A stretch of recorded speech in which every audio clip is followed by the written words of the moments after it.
እስማኤል ሳይባሪ በሞሮኮ እግር ኳስ ውስጥ እንደ ከዋክብት እያበራ እንደ ዳይመንድ እያብረቀረቀ የሚገኝ አስደናቂ አጥቂ መስመር ተጫዋች ሳይባሪ የእግር ኳስ ሕይወቱ ግን እንዲሁ አልጋ ባልጋ የነበረ አልነበረም።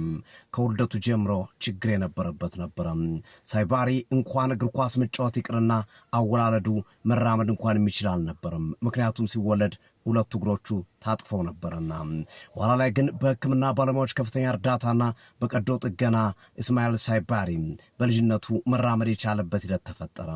ከዛ በኋላ ግን እግር ኳስ ሊጫወት ይቅርና መራመድ እንኳን አስቸጋሪ የነበረው ሕፃን በእግር ኳስ ተለከፈ። እግር ኳስንም ወደደ። ነገር ግን የእግር ኳስ ሕይወቱ እንዲሁ አልጋ ባልጋውንም አልሆነም። ሌላ ችግር ገጠመው። 14 ዓመቱ ላይ በተለያዩ ክለቦች ራሱን ለመሞከርና ለማሳየት ሲሞክር እስማኤል ሳይባሪን የሚቀበለው አጣ። ምክንያቱም ሳይባሪ በጣም ግዙፍና ወፍራም ስለነበረና የውፍረት በሽታ ተጠቂ ወይም የኦቤሲቲ ችግር የነበረበት ታዳጊ ስለነበረ የትኛውም ክለብ ተጫዋቹን ለማጫወት ዝግጁ አልነበረም። ሳይባሪ ግን ተስፋ አልቆረጠም። ራሱን በማሻሻል በከፍተኛ ሁኔታ በመስራት እንግዲህ ራሱን ለዓለም ገበያ ማቅረብ የቻለ ተጫዋች ነው። ሳይባሪ አሁን ወደ ባየር ሙኒክ በ55 ሚሊዮን ፓውንድ በመዛወር ጭምር አስደናቂ ጉዞ ቀጥሏል። በሞሮኮ ብሔራዊ ቡድን በ3 የምድብ ተከታታይ ጨዋታዎች ላይ ጎል አስቆጥሯል።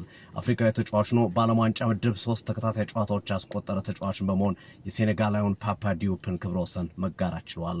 ብራዚል ላይ ጎል አስቆጥሯል። ስኮትላንድ ላይ የማሸነፊያውን ጎል አስቆጥሯል። ሃይቲ ላይም በተመሳሳይ ጎል ያስቆጠረ ተጫዋች ነው።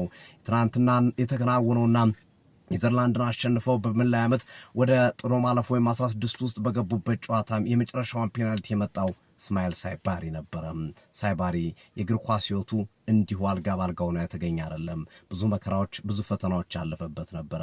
እናም በሳይባሪ ጉዞ ብዙዎች ተደንቀዋል። በሳይባሪ ብዙዎች ተስፋ አድርገዋል። ምክንያቱም በተለያዩ ሁኔታ ውስጥ ያሉና ተስፋ የቆረጡ ሰዎች ተስፋ እንዳይቆርጡ የሚያደርግ አስደናቂ ታሪክ ነውና ሐሳብ ስጡበት። የፕላስ ምልክቱ በመጫን ፎሎ ያድርጉ። ይህ ትርታ ሲዲ ስፖርት